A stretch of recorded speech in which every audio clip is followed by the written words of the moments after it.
Nakikita niyo ba yung loob ng simbahan? Ano ang napapansin niyo?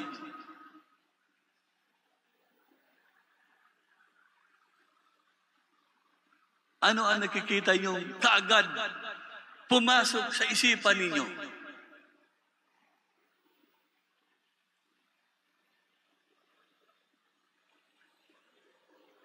Wala? Walang tao dito, ano? Uwi na ako?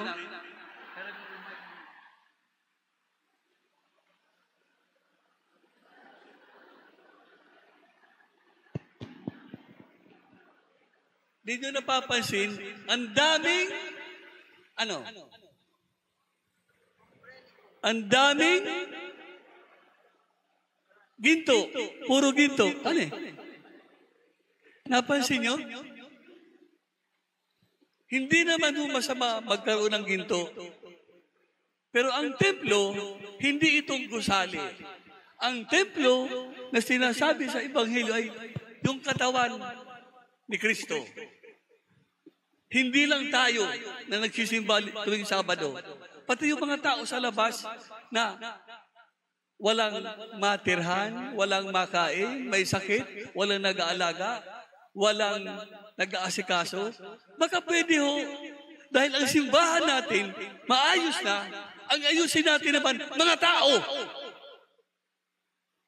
Doon po sa street niyo, sa Layla, kung taga-Layla ka, hanapin niyo yung mga matanda na nag-iisa. Ikaw ang bibili ng gamot nila. Ikaw magbayad.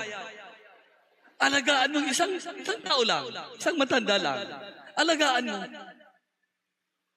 Pakainin mo. Dalawin mo kung maari araw-araw para may bisita man lang. Asikasuhin natin ang tao, hindi itong gusali. Wala namang buhay ito eh. Hello, buhay ka ba?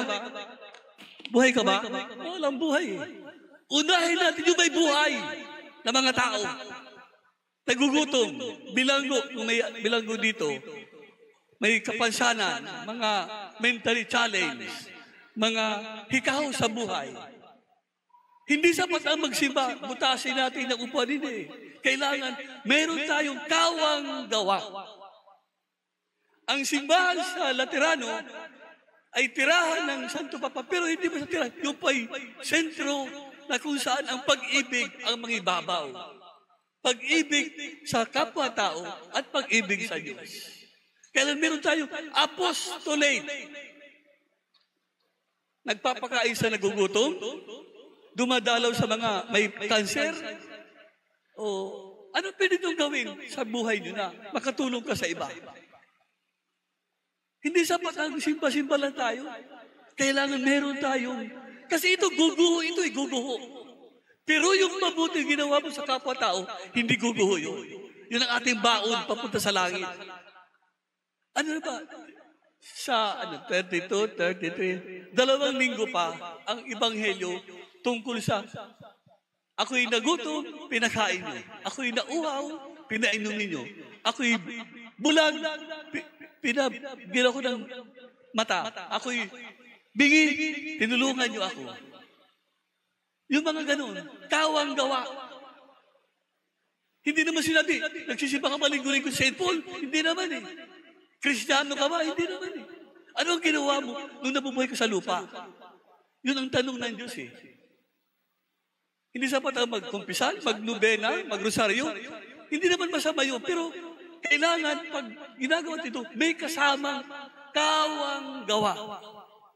Apostolate. Charity. Hello, yung mga nabaha. Baka pero yung bahay nyo, doon patulog yung mga nabaha. Paggamit mo bahay mo. Huh? Ang dami-dami pwedeng gawin eh. Napakadaming pwedeng gawin sa buhay. Kung marami kang pera, pumunta ka sa SDS.